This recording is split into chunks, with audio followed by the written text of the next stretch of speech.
Hello everyone, आज हम बात करेंगे water quality parameters and drinking water quality standards की।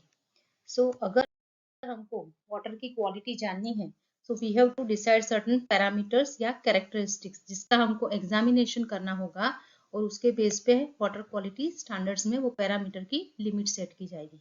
सो basically there are three types of characteristics. One is physical, second is chemical और third is microbiological. याद रखने के लिए आपको पीसीबी जो आपने 12th स्टैंडर्ड में पढ़ा, फिजिक्स, केमिस्ट्री एंड बायोलॉजी, वही याद रखना है।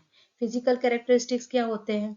It is determined by the sense of touch, sight, smell, taste. मतलब फिजिकली आप उसको देख के भी आपको पता चल सकता है कि पानी में कितना पॉल्यूटेंट हो सकता है in terms of turbidity, colour, taste, odour, temperature, solids, pH etcetera.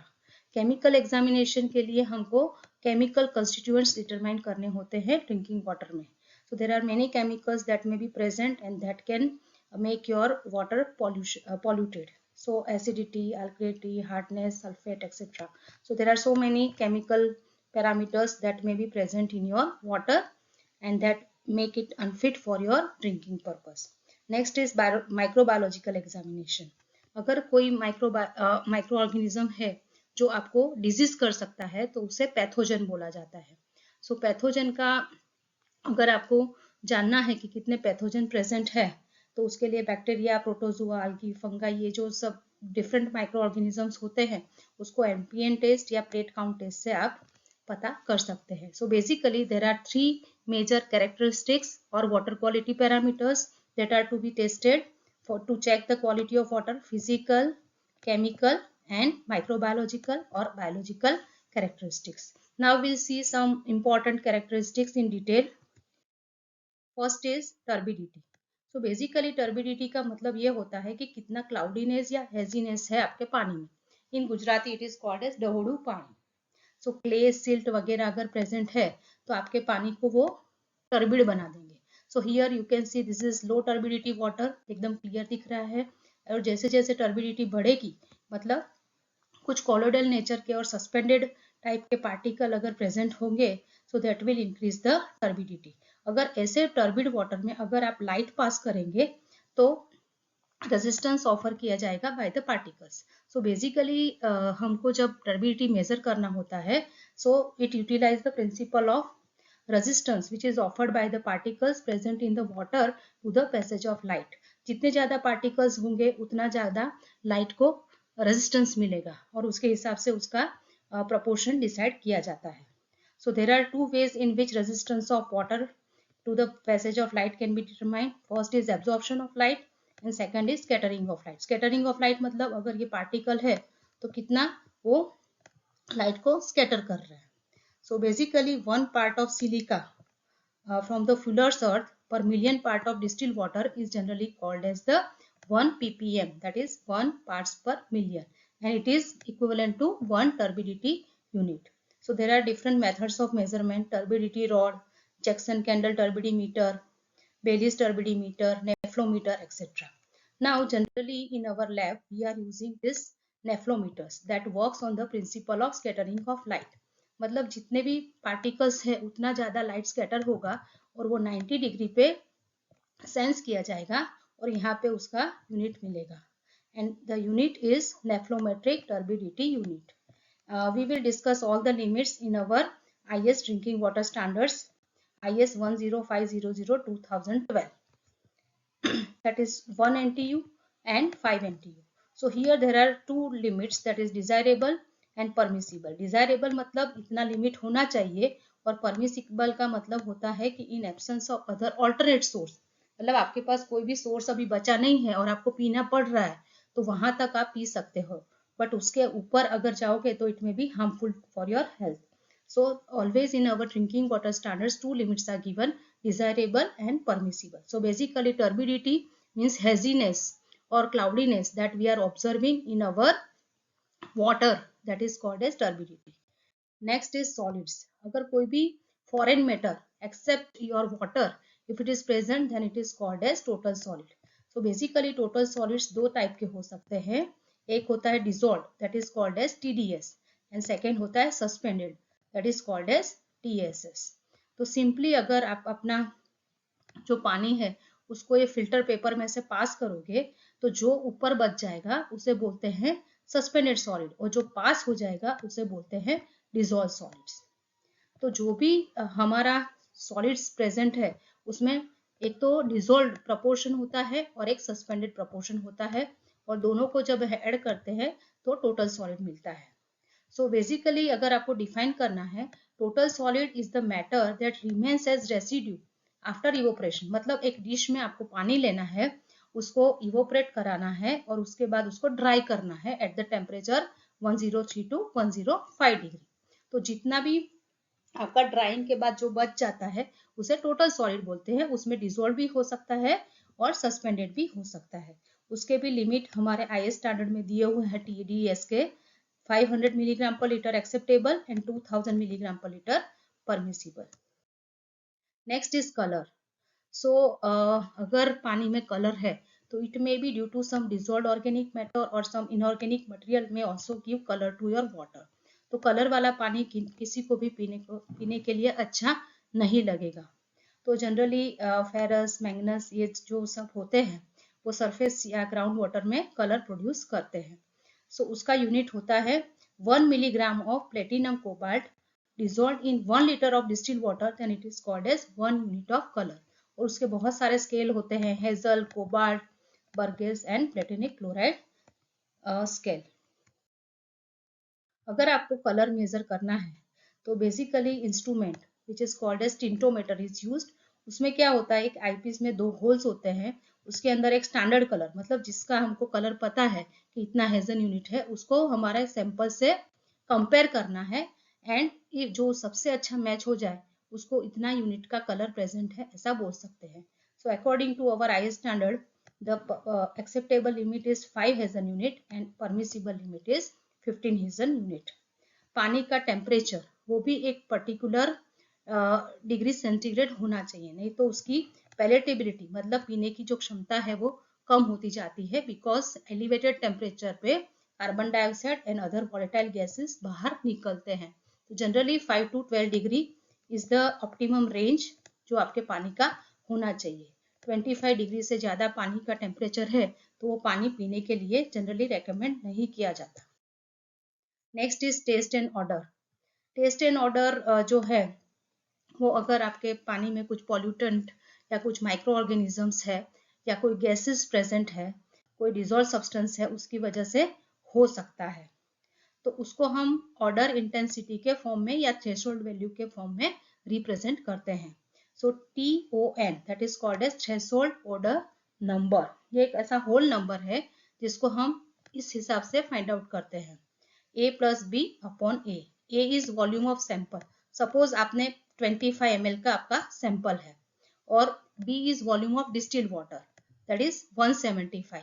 मतलब कि अगर हमने 25 ml के सैंपल में 175 डिस्टिल्ड वाटर डाला तो आपका जो भी ऑर्डर है वो सब ऑर्डर फ्री वाटर में कन्वर्ट हो गया। तो उसका वैल्यू आया 25 plus 175 divided by 25, that is initial volume of your sample, that is 8। मतलब जब हम 175 ml पानी डाल रहे हैं तब जाके वो ऑर्डर फ्री होता है। अगर हम 25 ml ऊपर एक्स्ट्रा ऐड कर रहे हैं तो 50 हो जाता है, ये 25 plus 25, तो उसका वैल्यू सिर्फ 2 आएगा। मतलब एक ही बार डाइल्यूशन किया और वो ऑर्डर फ्री हो गया। सो जब भी अगर जल्दी ऑर्डर फ्री हो जाता है उसका मतलब यह है कि उसमें ऑर्डर एंड टेस्ट कम है। तो जनरली पब्लिक वाटर सप्लाई में TON का वैल्यू 3 से ज्यादा नहीं होना चाहिए और as per our standard it should be agreeable. Next is pH। So pH is basically hydrogen ion concentration. So generally आपका जैसे पता है कि it may be from 0 to 14। 7 is neutral pH, below 7 it is acidic and above 7 it is considered to be alkaline। So generally pH strip use करके या electrode use करके हम pH major कर सकते हैं। तो ये इलेक्ट्रोड जब हम पानी के सैंपल में डालते हैं so it will sense the activity of hydrogen ion and it will give you directly value of pH, and as per our IS standard the value should be 6.5 to 8.5 for drinking water। Next is chemical parameter. So all the physical parameters that we have discussed that are important. Now few chemical parameters we will discuss that are important for our water. So first is hardness. So hardness generally calcium and magnesium. ये divalent metallic cation की वजह से होती है when they are reacting or they are combining with the anions.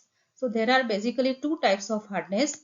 Temporary hardness which is caused due to carbonate hardness and permanent hardness that is called as non-carbonate hardness. Actually ये permanent and temporary इसलिए बोलते हैं क्योंकि carbonate hardness easy होता है remove करना, उसको हम बॉइलिंग से रिमूव कर सकते हैं, but non carbonate hardness easily boil करने से रिमूव नहीं होता है, उसके लिए स्पेशल ट्रीटमेंट लगता है lime soda and zeolite process. Other types की हार्डनेस भी होती है which is purely based on it's metallic cations, calcium hardness, magnesium hardness. एक वन टाइप की हार्डनेस वो भी होती है जिसे बोलते हैं सूडो. सूडो का मतलब होता है फॉल्स, मतलब एक्चुअली वो हार्डनेस कॉजिंग आयन की वजह से नहीं होती है बट सोडियम की वजह से होती है. Sodium is not considered as a hardness causing ion. तो इसकी वजह से जो हार्डनेस दिखता है हमको, होता नहीं है पर जो हमको दिखता है उसे हम बोलते हैं pseudo hardness. So here you can see this, these are the hardness causing ion, these are alkalinity ions, these are acidity ions, and these are non hardness causing ion. So calcium, magnesium are main hardness causing ion. If they are combined with sulfate, chloride, nitrate, means calcium sulfate, calcium chloride, calcium या magnesium nitrate, so it is called as non carbonate क्योंकि उसमें HCO3 CO3 या hydroxide नहीं है. But same calcium magnesium if they combines with bicarbonate, carbonate या hydroxide, it is called as carbonate hardness. And this carbonate hardness is temporary in nature because boiling से वो remove हो जाएगा. Non-carbonate hardness is permanent in nature because वो boiling से remove नहीं होगा. And as per our standard, the acceptable limit is 200 milligram per liter as CaCO3 and permissible is 600 milligram per liter. Next is residual chlorine. Basically अगर हमारे पानी में कोई pathogens present है तो chlorine will work as disinfectant और वो जितने भी पैथोजेंस है उसको मारने का काम करता है. तो हम जब पानी पीते हैं तो हमारे पानी में रेसिडुअल क्लोरीन होना चाहिए. मीन्स ट्रीटमेंट प्लांट पे तो क्लोरीन का ट्रीटमेंट देते ही हैं, लेकिन जब आपके घर पे आता है means at the consumer step certain amount of chlorine should be present so that can fight against recontamination during storage and distribution. अभी इसका एक और प्रॉब्लम है कि बहुत ज्यादा एक्सेसिव क्लोरीन डाल दिया तो वो डिसइंफेक्शन बाय प्रोडक्ट बनाता है, तो जो एक कार्सिनोजन मतलब कैंसर भी कर सकता है. सो बहुत ज्यादा भी डिजायरेबल नहीं है, बहुत कम भी डिजायरेबल नहीं है. कम होगा तो पैथोजेनिक माइक्रो ऑर्गेनिज्म आ सकते हैं, रिकंटामिनेशन हो सकता है. बहुत ज्यादा हुआ तो कार्सिनोजेंस हो सकते हैं. So in our drinking water standard the lower limit is given as 0.2 milligram per liter or permissible limit is 1 milligram per liter is given. Next is nitrate. तो हाई कॉन्सेंट्रेशन अगर नाइट्रेट का है तो वो भी पॉल्यूशन इंडिकेट करता है, तो उसका लिमिट 45 मिलीग्राम पर लीटर का है. अगर उससे ज्यादा होता तो ब्लू बेबी डिजीज हो सकता है. Next is fluoride. Fluoride is very important for our teeth and bones, लेकिन वो 2 एज स्क्वाड की तरह काम करता है, मतलब दो धारी तलवार की तरह. अगर अमाउंट कम है तो हमको डेंटल कैरीज या कैविटीज होगा, और अगर बहुत ही ज्यादा मतलब 1.5 मिलीग्राम पर लीटर से अगर ज्यादा हो रहा है तो वो डेंटल एंड स्केलेटल फ्लोरोसिस करेगा. We will discuss in more detail about the effects of water pollution. So we have learned all the different parameters, physical, chemical and microbiological. So all these parameters are given certain limit in our drinking water quality standards. So there are certain agencies, they are deciding the standards. So in India we are following Indian Standard of Drinking Water Specification. The number is 10500/2012 given by Bureau of Indian Standard. उसके अलावा WHO, USPHS, ICMR के भी standard available है. So we'll just see this IS 10500/2012. So here you can see that number 1, that is physical parameters are given. So here all these characteristics are given that we have discussed. First is requirement or acceptable limit and second is permissible limit in the absence of alternate source. मतलब ये है कि अगर आपके पास कोई दूसरा source बच ही नहीं गया है तो आप यहाँ तक उस लिमिट तक पानी पी सकते हैं but not beyond that. So here you can see all this colour, order, pH, taste, turbidity, TDS, etc. that we have already discussed in parameter part. Second, chemical parameters. So you can see there are so many chemical parameters. We have seen this fluoride, then free residual chlorine, iron, then nitrate. These are some of the important parameters. Also, some toxic substances are given. So here you can see this. The limit is very less, cadmium, then copper, mercury, and all. So here no relaxation is generally given for the permissible limits because they are toxic in nature. Similarly, some radioactive substances are also given. They are also having very less limit and no relaxation for the permissible limit. Some pesticides and all these limits are given. Some bacteriological quality means microbiological, that is biological parameters are also given. So today we have discussed water quality parameters, and these water quality parameters, how much limit is given as per our IS 10500 2012. Thank you.